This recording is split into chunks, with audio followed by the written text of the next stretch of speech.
Hello, good morning student. Today I am going to teach Hindi रिमझिम। रिमझिम में हमने चैप्टर नंबर 14 है वो हमारा कंप्लीट हो गया है। फिर हम पहुँचे हैं चैप्टर नंबर 15 एकी दोकी। नेम है उसका एकी दोकी। तो ये जो स्टोरी है मैं आपको सबसे पहले एक्सप्लेन करूँगी। तो स्टार्ट करते हैं हम। दो बहनें थी, एक का नाम था एक केस वाली और दूसरी का नाम था दो केस वाली, इसीलिए उसका नाम पड़ा था एकी और दोकी। दो बहनें थी, उसका नाम था एकी दोकी। दोनों बहनें अपने अम्मा और बाबा के साथ एक छोटे से घर में रहती थी। एक केस वाली का एक ही बाल था, इसलिए सब उसे एकी बुलाते थे। दो केस वाली बड़ी घमंडी थी, उसके दो बाल थे, इसीलिए सब उसे दोकी बुलाते थे। तो ये जो है वो एकी है और बाकी पीछे है वो दोकी है। ये वाली है वो दोकी क्योंकि उसके दो बाल है इसीलिए। तो उसके बाद क्या हुआ, अम्मा सोचती थी कि दोकी जैसी सुंदर लड़की तो दुनिया में है ही नहीं, और बाबा उनको सोचने की फुर्सत ही कहाँ।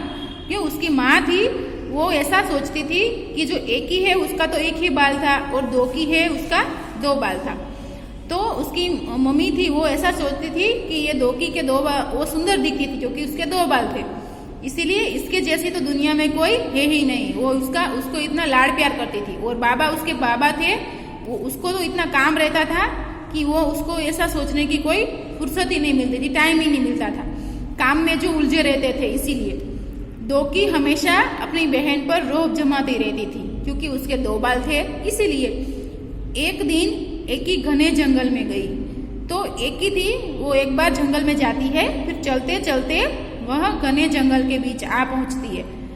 फिर क्या हुआ, चारों तरफ सन्नाटा था, घना जंगल था, इसलिए आसपास कोई था नहीं और एकदम सुनसान था। अचानक उसने एक आवाज सुनी, पानी, मुझे प्यास लगी है, कोई पानी पिला दो। इतना सन्नाटा था इसलिए उसको अच्छे से सुनाई दिया और पता नहीं किसने बोला, लेकिन उसने बोला कि मुझे बहुत प्यास लगी है, मुझे पानी पिलाओ। एकी रुकी और उसने चारों तरफ घूमकर देखा। वो वहां पे रुक गई और उसने आसपास देखा कि किसने बोला, वहां तो कोई नहीं था। फिर उसने देखा सूखी मुरझाई हुई मेहंदी की एक झाड़ी जिसके पत्ते सरसरा रहे थे। किसने बोला था, ये जो मेहंदी की झाड़ी थी वो बोल रही थी कि मुझे पानी पिलाओ। वो एकदम सूख गई थी, मुरझा गई थी। उसके बाद पास में ही पानी की धारा बह रही थी। एकी ने चुल्लू में पानी भरकर एक बार, दो बार, कई बार झाड़ी के ऊपर डाला। क्या किया उसने, चुल्लू में थोड़ा पानी भरा, मतलब हाथ में उसकी हथेली में पानी भरा और उस पर थोड़ा छाटा।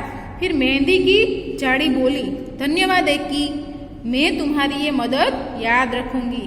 क्योंकि वो सूखी मुरझाई हुई मेहंदी थी तो उसको बहुत प्यास लगी थी, तो एकी ने उसको पानी पिलाया। तो उसने उसका आभार व्यक्त किया। उसने कहा कि मैं तुम्हारी ये जो मदद है मैं कभी नहीं भूलूंगी। एकी आगे बढ़ गई। फिर अचानक सन्नाटे में उसे एक और आवाज सुनाई दी। थोड़ी आगे गई तो उसको वैसे ही दूसरी आवाज सुनाई दी, मुझे भूख लगी है, कोई मुझे खाना खिला दो। कोई उसे बोल रहा था एकी को। एकी ने देखा कि एक मरियल सी गाय पेड़ से बंधी हुई थी। क्या देखा उसने देखा कि एक दुबली पतली सी गाय थी, वो पेड़ के साथ बंधी हुई थी और वो उसे बोल रही थी कि मुझे भूख लगी है, कोई मुझे खाना दो। एकी ने उसकी भी हेल्प की। उसने क्या किया, एकी ने घास फूस इकट्ठी की, आसपास से थोड़ी घास ले आई और गाय को खिला दी। उसके बाद उसने गाय के गले में बंधी रस्सी को भी खोल दिया, साथ साथ खाना भी खिलाया गाय को, और उस जो बंधी हुई थी उसको उसने छोड़ दिया ताकि वो और खाना खा सके। धन्यवाद एकी, मैं तुम्हारी ये मदद हमेशा याद रखूंगी। उसने क्या कहा कि धन्यवाद, तेरा आभार है कि तूने जो मेरी हेल्प की है, मैं हमेशा उसे याद रखूंगी, एक गाय ने कहा। एकी अब चलते चलते थक गई थी। उसे गर्मी भी लग रही थी।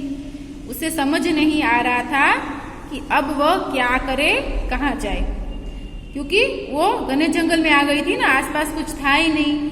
तो वो बहुत चली और थक गई थी। फिर गर्मी भी लग रही थी उसे, और उसे समझ में भी नहीं आ रहा था कि वो कहाँ जाए और क्या करे।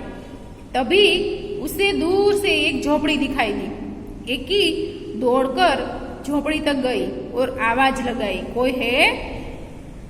झोपड़ी दिखी तो वो फटाफट से वहां गई दौड़कर, और वहां पे वो आवाज लगाई और बोली, कोई है अंदर?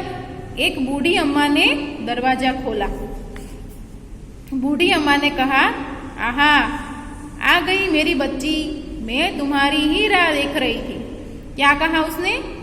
वो अम्मा ने, बूढ़ी अम्मा थी वहां पे, ये रही, ये झोपड़ी है, और ये देखो ये गाय है, ये कि उसे खिला रही है।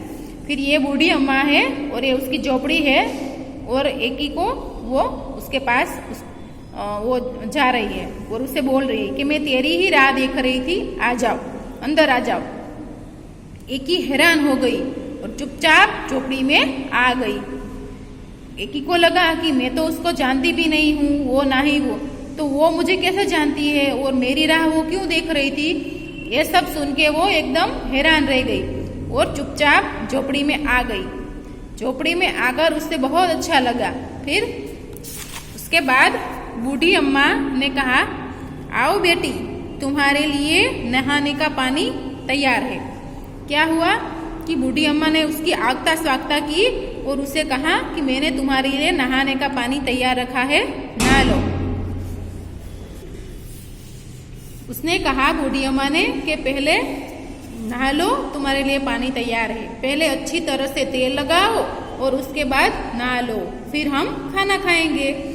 एकी ने शर्माते हुए कहा, नहीं नहीं, मुझे नहीं नहाना है, मुझे नहीं खाना है, ऐसा वो शर्माती हुई बोल रही थी। फिर अम्मा ने पुचकार कर कहा, उसे प्यार से कहा, अरे नहीं, क्या जैसा मैं कहती हूँ वैसा करो। उसने अम्मा ने ऐसा कहा। एकी ने बूढ़ी अम्मा की बात मान ली। फिर पता है क्या हुआ? एकी ने जैसे ही अपने सिर से तौलिया हटाया तो उसने पाया कि उसके सिर पर एक नहीं परंतु बहुत सारे बाल थे। एकी इतनी खुश हो गई कि वह खाना खा ही नहीं सकी, बस बार बार वह बूढ़ी अम्मा का धन्यवाद करती रही। जब वो नहाने के बाद उसने अपने बाल तौलिया हटाया अपने माथे पर से, तो एक की जगह बहुत सारे बाल उग गए थे। तो वो देखकर वो बेचारी खुश हो गई और उसको खाना, वो इतनी खुश हो गई कि उसने खाना भी नहीं खाया ठीक से, और बार बार बूढ़ी अम्मा का आभार मानती रही। बूढ़ी अम्मा ने मुस्कुराते हुए कहा, अब तुम घर जाओ बेटी और हमेशा खुश रहो। एकी के तो जैसे पंख ही निकल आए, वह सरपट घर की तरफ दौड़ चली। वो जैसे उसको तो खजाना मिल गया हो ऐसे हुआ, वो जल्दी से भागम भाग करके वहां से भाग चली गई। फिर रास्ते में उसे गाय ने मीठा मीठा दूध दिया, क्योंकि उसने गाय की हेल्प की थी इसीलिए, और झाड़ी ने हाथों पर रचाने के लिए मेहंदी भी दी।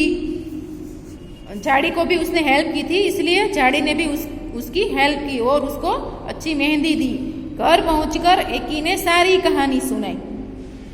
उसने जब घर पहुंची तो उसने उसकी मम्मी को बोला कि मेरे साथ ये सब हुआ, और सारी कहानी बताई, और उसके बाल कैसे सब आ गए वो सब कहानी उसने सुनाई। तो हम आज यहाँ तक ही कहानी करते हैं। तो ये जो मैंने आपको जितनी भी कहानी एक्सप्लेन की वो आपको अच्छी तरह से रीड करनी है, ये आपको होमवर्क में है।